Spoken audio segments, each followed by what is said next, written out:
नमस्कार दोस्तों, मैं श्यामलाल बरवड़ कंपटीशन क्लासेस हिंदी में आपका हार्दिक स्वागत अभिनंदन है।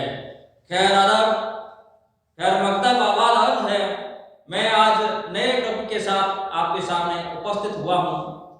देखिए दोस्तों, हमारा टॉपिक चल रहा था हिंदी साहित्य इतिहास लेखन की परंपरा। इस परंपरा को अभी तक जारी रखा है। इसमें 10 इतिहासकारों के बारे में हम चर्चा करने वाले हैं।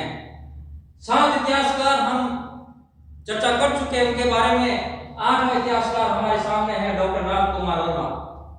हिंदी साहित्य का आलोचनात्मक इतिहास, हिंदी साहित्य का आलोचनात्मक इतिहास 1938 में इन्होंने लिखा है। उनके बारे में चर्चा करेंगे। इन्होंने कालक्रम किस तरीके से किया और किस प्रकार कवियों को स्थान दिया, कवियों और लेखकों को स्थान दिया, इनका हिंदी साहित्य के इतिहास में भंडार में कितना योगदान रहा, उसके बारे में हम चर्चा करेंगे। मित्रों, इस चैनल को ज्यादा से ज्यादा सब्सक्राइब करें, लाइक करें, शेयर करें, कमेंट करें। मैं आपका अति आभारी रहूंगा, धन्यवाद ज्ञापित करूंगा और नए नए तथ्य लेकर रोजाना आपके सामने उपस्थित होऊंगा। मेरा भी हौसला बुलंद रहेगा। समय की नजाकत देखते हुए मैं मेरे टॉपिक पे आता हूं। मित्रों, डॉक्टर रामकुमार वर्मा, जिसका इतिहास ग्रंथ था हिंदी साहित्य का आलोचनात्मक इतिहास, जो 1938 में लिखा गया। इस ग्रंथ में काल विभाजन करते हुए डॉक्टर रामकुमार वर्मा ने हिंदी के प्रथम कालखंड को संधि चारण काल का है। ये अपने आप में बहुत ही इंपॉर्टेंट है और कई बार परीक्षाओं में आया है। कई बार परीक्षाओं में आया है। डॉक्टर रामकुमार वर्मा ने संधि चारण काल किसने कहा था? डॉक्टर रामकुमार वर्मा। डॉक्टर रामकुमार वर्मा के इतिहास ग्रंथ का क्या नाम है? हिंदी साहित्य का आलोचनात्मक इतिहास। कब लिखा? 1938 में। ठीक है मित्रों, इसको याद रखना। इस ग्रंथ में काल विभाजन करते हुए डॉक्टर रामकुमार वर्मा ने हिंदी के प्रथम कालखंड को संधि चारण काल का है, जो अपने आप में बहुत ही इंपॉर्टेंट है। कई बार परीक्षा में ये सवाल पूछा गया है। पीजीटी, पीजीटी, पीआरटी, प्राध्यापक, नेट जांच में ये सवाल कई बार आया है। डॉक्टर रामकुमार वर्मा ने काल विभाजन इस प्रकार किया। पहले संधि काल इन्होंने किया 750 से 1000 विक्रम संवत और चारण काल इन्होंने बताया 1000 से 1375 विक्रम संवत। भक्ति काल बताया 1375 से 1700 विक्रम संवत। रीति काल इन्होंने बताया 1700 से 1900 विक्रम संवत और आधुनिक काल बताया 1900 से अब तक विक्रम संवत।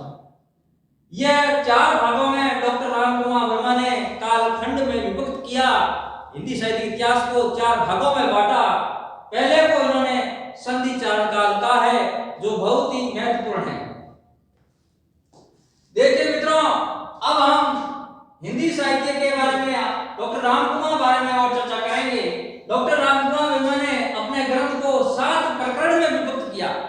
पहले तो इन्होंने हिंदी साहित्य इतिहास को 4 काल में विभक्त किया। अब अपने ग्रंथ को 7 खंड में इन्होंने विभक्त किया, जो अब एक एक करके मैं आपको बताऊंगा। पहला, इसका संपूर्ण काल क्रम रहा है 693 से 1693। 1000 वर्ष का समय अवधि रहा। 1000 वर्ष की समय अवधि को इन्होंने 7 खंडों में बांटा। पहला संधि काल, दूसरा चारण काल, तीसरा भक्ति काल की अनुकरणी का और चौथा भक्ति काव्य, 5वां राम काव्य, 6ठा कृष्ण काव्य, 7वां प्रेम काव्य। यह इन्होंने अपने इतिहास ग्रंथ में 7 भागों में विभक्त किया।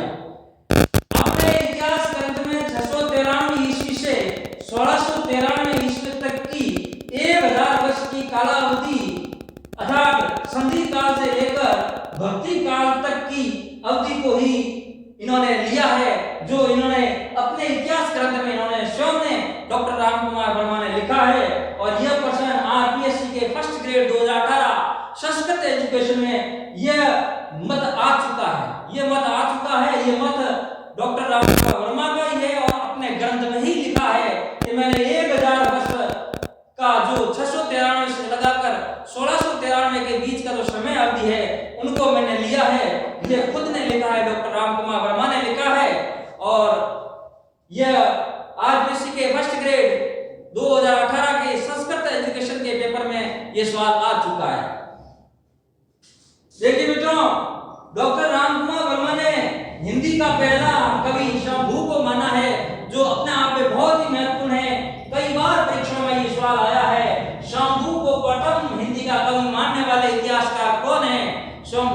सर्वप्रथम इतिहास शंभू को हिंदी का पहला कवि मानने वाले हिंदी के इतिहासकार डॉक्टर राम कुमार वर्मा है और समय बताया है 693 समय बताया है और हिंदी का पहला कवि माना है डॉक्टर राम कुमार वर्मा ने। और ये भी याद रखना, इनका जो इतिहास ग्रंथ है हिंदी साहित्य का आलोचनात्मक इतिहास 1938 में लिखा गया और पहले कालखंड को इन्होंने संधि चारण काल बताया। ये अच्छी तरीके से याद रखना। तो ये मित्रों, आज इतना ही। अगले वीडियो में मैं नए तथ्य लेकर नए इतिहासकार को लेकर आऊंगा। तब तक मुझे इजाजत दीजिए। मेरे इस चैनल को ज्यादा से ज्यादा शेयर करें, सब्सक्राइब करें, लाइक करें, कमेंट करें। मैं आपका अति आभारी रहूंगा। नमस्कार।